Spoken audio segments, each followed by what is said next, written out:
Welcome to another episode of the brand called You, a podcast and podcast show that brings you leadership lessons, knowledge, experience, and wisdom from thousands of successful individuals from around the world.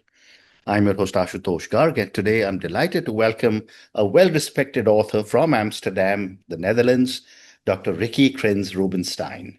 Rieki, welcome to the show. Thank you, Ashutosh. Thank you for inviting me. Thank you. Rieki is an author of two books that we'll speak about today. The first book is The Truth About GNH, which is Gross National Happiness. Her second book is author Blacklisted in Bhutan. She is very passionate about all the time she has spent in Bhutan. So, Rieki, my first question to you, what initially drew you to Bhutan and how did your early fieldwork experiences shape your connection with the country?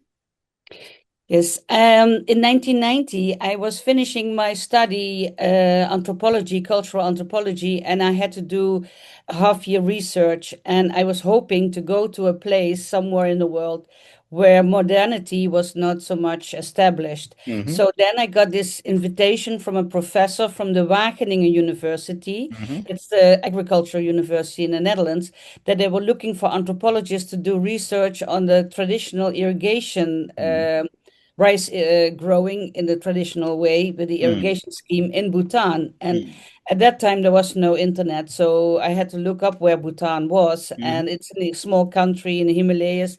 So I thought, oh my God, I have my chance of doing some really anthropological research. So together with an irrigation engineer student, I was sent for half a year to a remote village, 12 hours walk from the road, to spend to do research there. And mind you, in what happened Go in ahead. 19, Yeah. in 1990, there Mhm. was nothing in Bhutan. No TV. There was only one telephone, no radio, nothing. Yeah. So it was complete closed country. Hmm. So that was how I got involved with Bhutan. Amazing. Amazing. And what was the inspiration to transition from academic research to creating a real world project like the Bongde Institute of Hospitality and Tourism? Yes, so in 1990, I did that half-year research and I fell in love with the place, with the country, especially the village where I did the research, Hmm. because it was an amazing eye-opener about how traditional people who don't have money live with nature. And that was such an amazing experience and learning.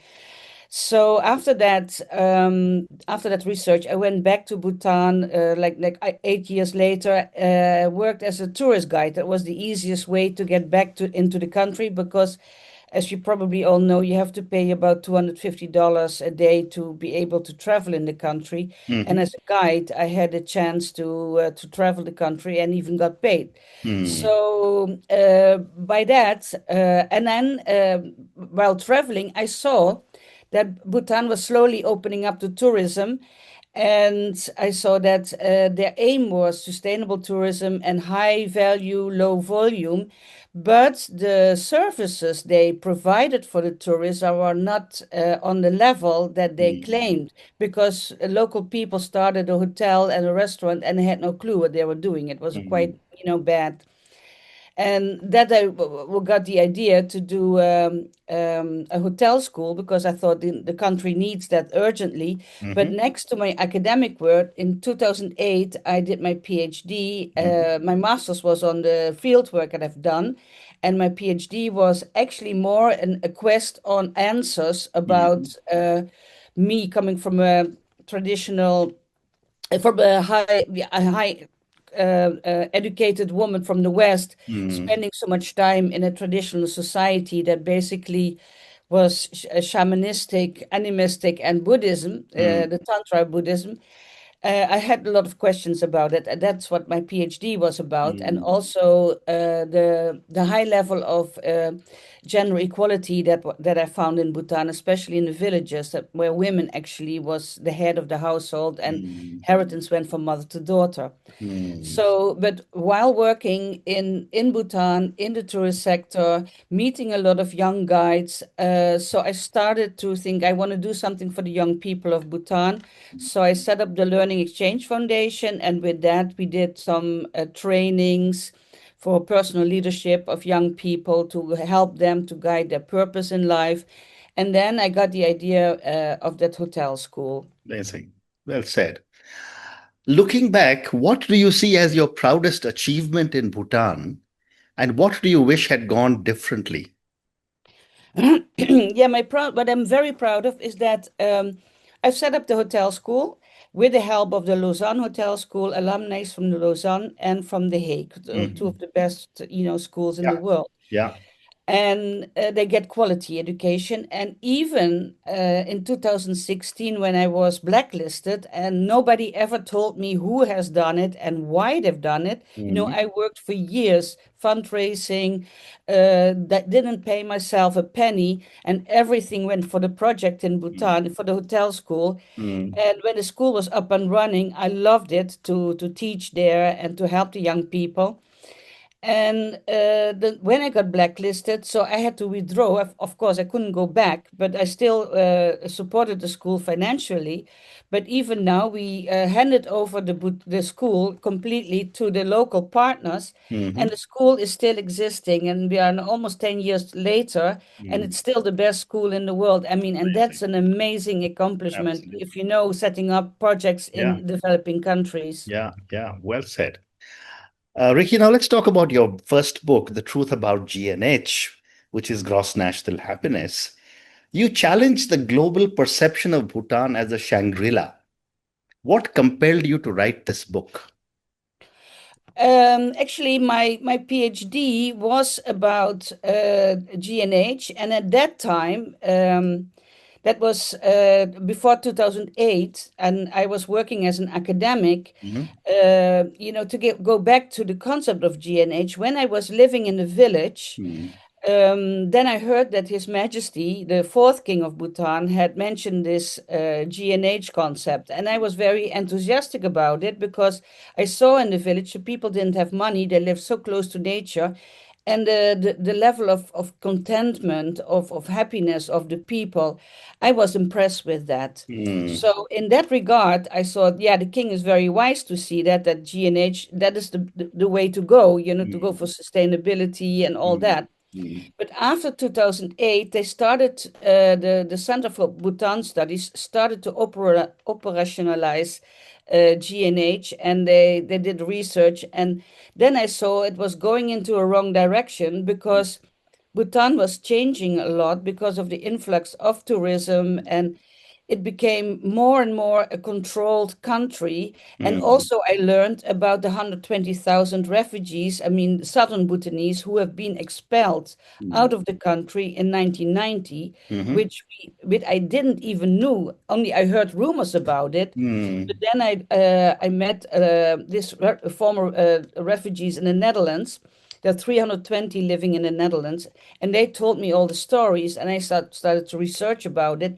And then I thought, oh my God, this is so wrong, to go Mhm. for this GNH, gross national happiness, with all the elements of one big happy countries celebrating diversity. And it's a sheer lie. It is a lie because the dominant ethnic group in Bhutan is uh, are the people who are descended from Tibet, which is the Mhm. royal family. So the east, the Chachopas, are descended from people from Burma, and the south are mainly Hindus from Nepal and India, and they've been basically second-class citizens. Mhm. So it started more and more becoming a propaganda tool with really lies, and also there is no transparency. The human rights are not respected. There are political prisoners already 20, more than 30 years in jail because they were basically Hindus and from the Nepali descent. Mhm. So Mhm. it's and also the elite, which is the royal family, they own everything. They own all the assets, and you see that even all the Westerners who work there, who did good work, most of them have been blacklisted Mhm. because as soon as you get a little bit of influence of their think, oh. We don't, like what they're doing. They Mhm. just get blacklisted, and that Mhm. is not in line with a country that claims to be to have a Mhm. policy of Mhm. I GNH. understand. I understand. Yeah. But tell me, what, in your view, is the biggest misconception about gross national happiness? A lot of Americans go to Bhutan, a lot of Europeans, and they fall in love with the country. It's a Mm, very beautiful country. The people are beautiful. They have nice dresses. It looks all very exotic, and we all yearn this Shangri-La, that there's somewhere in the world this perfect country that is where people are happy and where everything is in order. mm, That concept, and of course, Bhutan is very cleverly playing into that narrative. mhm, But the truth is very different. And now they came up with this Gelefu mindfulness city. Mind you, this this city is planned to be built on the land stolen from the former refugees, from the have been expelled of the country. They've never been compensated for it. I mean, can you? I mean, how horrible is it to build a mindfulness city and even use a religious phrase mm, on stolen land? I mean, if there's bad karma, it will be bad karma, if you know what I mm, mean. mm, So it's and because Bhutan is very clever to let the tourist in, they've been driving around in cars, stay in hotels outside the cities and towns, so they don't meet local people too much. mhm, So still, if somebody goes to Bhutan, they say, "Oh, such a beautiful country," and we believe the GNH because they mm. have no time or Right. opportunity to look further. Mm. What ethical responsibilities do foreign investors, academics, or tourists have when engaging with Bhutan? Yeah, that's a bit difficult question because Bhutan claims to be sustainable, CO2 positive, and all that, but it's very murky. I tried to set up a for-profit hotel off the grid, but it's impossible Mhm, because it's not transparent. You don't know what position you are in. So as an investor, it's not a safe country to invest in. And mhm, as I said, with tourism, they've been driving around and without having a chance to really meet Bhutanese people. mm, And now there's a so it's almost like doing business in North Korea, to compare it. And mhm. there is nothing you can stand up. Nobody, when I was blacklisted, I contacted the embassies and they don't even wanted to talk to me because they said the royal family is involved. Yeah. So we don't want to touch that. Hmm. Very interesting. One more question about this book, then we come to your second book. You refer to Bhutan's political system as a royal democracy. Can you elaborate on what you mean by this? As I said, the king and his family, they have all the power.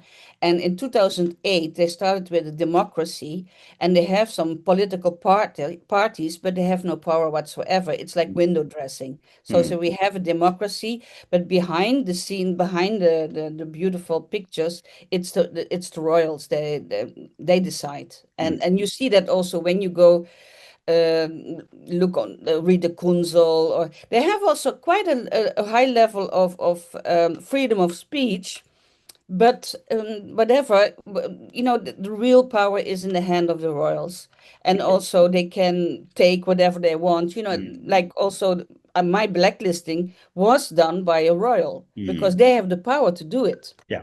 Yeah. Let's now talk, Ricky, about your second book, which is titled Blacklisted in Bhutan. In chapter one, you describe your love affair with Bhutan. What did Bhutan represent to you emotionally and intellectually? For me, Bhutan was especially the village where I lived for half a year, and where everybody was so connected to nature, and the strong position of women, the high level of freedom. That for me was like what Karl Marx said in his early works, an ideal society. But Hmm. because people only have to work 3 months a year to grow the rice, they grow their own indigenous seeds, which they Mhm. never had a famine or bad crop. So they only work 3 months a year. The rest of the time, they could mend their houses, doing pujas, making fun, have little parties. So, I mean, I was so blown away by that, by the quality of life they had. Mhm. And after that, going back to Bhutan many times a year, I just, love the country, the mountains, the peacefulness. there are only 700,000 people living there, and they live in a country the size of Switzerland. Mm. And you can, yeah, the contentment of the people. And Wonderful. but then, it changed a lot because after 1990, schools came into place in all the villages, remote villages, and that caused a lot of change, which, Mm. from the medieval, they've been torpedoed to the Yeah. 20th century. And of Mm. course, that comes with a lot of challenges. Mm. Amazing.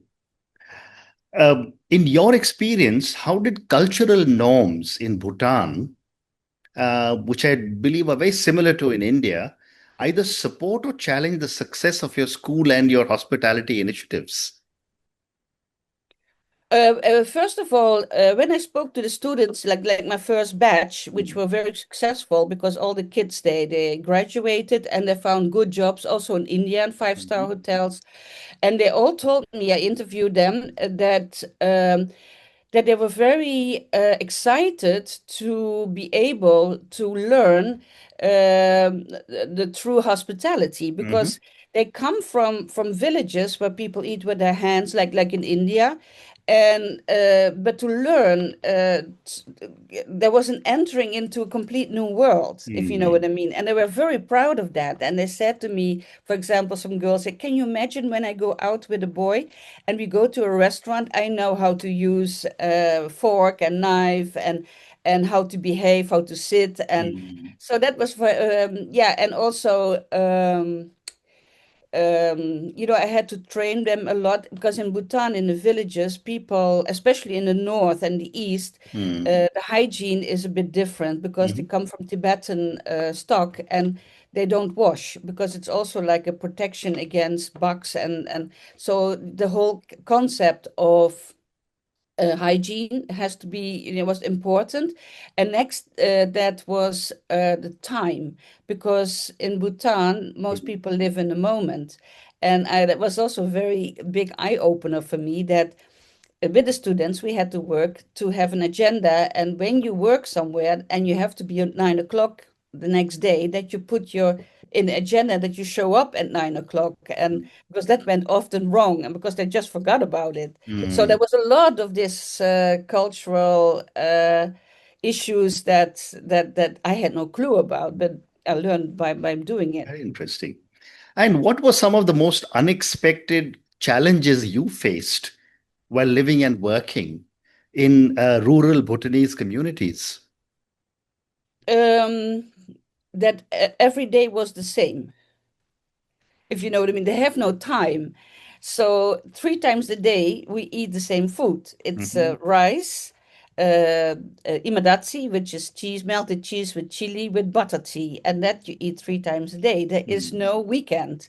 There is no so the time is just going, yeah, that was very a strange experience.